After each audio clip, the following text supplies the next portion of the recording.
Hello' গাইছ, বহুত দিনৰ মূৰত আকৌ নতুন এটা ভিডিঅ' লৈ আহিছোঁ।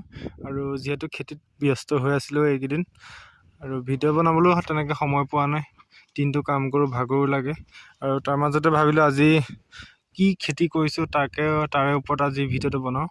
তো এয়া দেখিছে বেঙেনা হাৰ্ভেষ্টিং হৈ আছে, ছিঙি আছে। আৰু বেছি নহয়, 5টা খলি মাত্ৰ। আৰু দীঘল হ'ব বেঙেনা 50 ফুট হ'ব দীঘল, আৰু খলিকেইটা 5টা খলি আছে মাত্ৰ। বহলটো বুলি ক'লে 15 ফুট ধৰক, 15 ফুট বা 16 ফুটৰ ভিতৰত হ'ব টোটেল বহলটো। আৰু তাৰ ভিতৰতে 5টা খলি আছে। আৰু আজি বেঙেনাৰ উপৰিও কবি কৰিছোঁ। আৰু এই বেঙেনাৰ মাজে মাজে যিহেতু মানুহে বেঙেনা খেতি কৰে, আৰু এই বেঙেনা খেতি কৰাৰ পিছত তাত একো ফচল বেলেগকৈ দিয়া নহয়, কিন্তু মই এটা বেলেগ ছিষ্টেমত এই বেঙেনা খেতিখিনি কৰিছিলোঁ।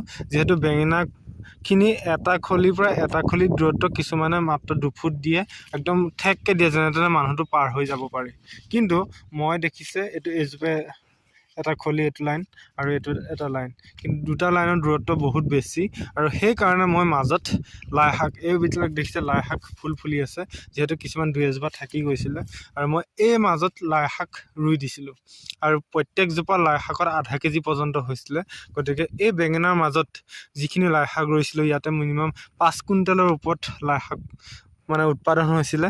আৰু বেঙেনাখিনি যিখিনি সাৰ প্ৰয়োজন হৈছিলে, কোৰ মাৰোঁতে যিহেতু মানুহ হাজিৰা লগাবলগীয়া হয়, আৰু দেখিছে এতিয়া ছিঙি আছে, ইয়াতো মানুহ লগাবলগীয়া হয়। অকলে ইমানখিনি কাম কৰাটো সহজ কথা নহয়। গতিকে আপোনালোকে যেতিয়া নিজে কৰিব বা যিসকলে কৰিছে সেইসকলে গম পায়। গতিকে যিখিনি স্প্ৰে দৰকাৰ হয়, আৰু সেই স্প্ৰেখিনি পইচাও এই লাই শাকৰ খিনিয়ে উলিয়াই দিলে।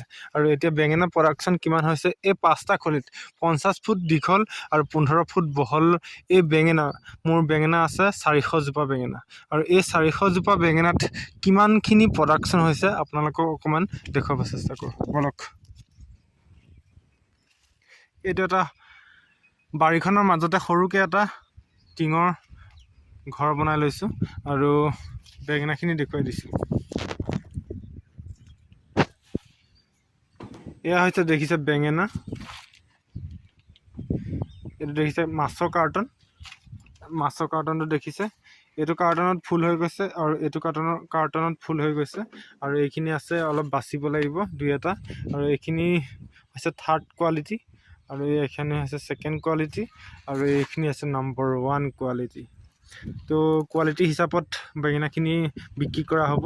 আৰু যিহেতু মই আগতে কেইদিনমানৰ আগত ইয়াতে মই বেপাৰীক এই বেঙেনাখিনি দিছিলোঁ, আৰু যিহেতু যদি বজাৰত 30 টকা দাম হয়, আৰু আমাৰ ইয়াত বেপাৰীয়ে দিয়া মাত্ৰ 15 টকা বা 13 টকা। গতিকে এই ক্ষেত্ৰত যিখিনি খেতিয়কসকলে যিমানখিনি কষ্ট কৰে, সেই খেতিয়কসকলে উচিত মূল্যটো নাপায়। গতিকে মই যোৱা সপ্তাহৰ পৰা ভাবিছোঁ নিজে বস্তুখিনি লৈ যাওঁ, আৰু লাগিলে 2-এটকা কম দামতে বিকিম, নিজে বস্তুখিনি লৈ যাম।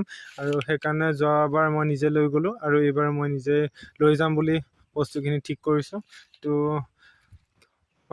কোৱালিটি ছিষ্টেমত মই ভাগ কৰি দিছোঁ। তো এনেকৈ এবাৰ বজাৰলৈ লৈ যাম বেঙেনাখিনি, আৰু বজাৰত কেনেকৈ বিক্ৰী কৰোঁ সকলোখিনি অকণমান পাৰিলে দেখুৱাব চেষ্টা কৰিম নেক্সট ভিডিঅ'ত।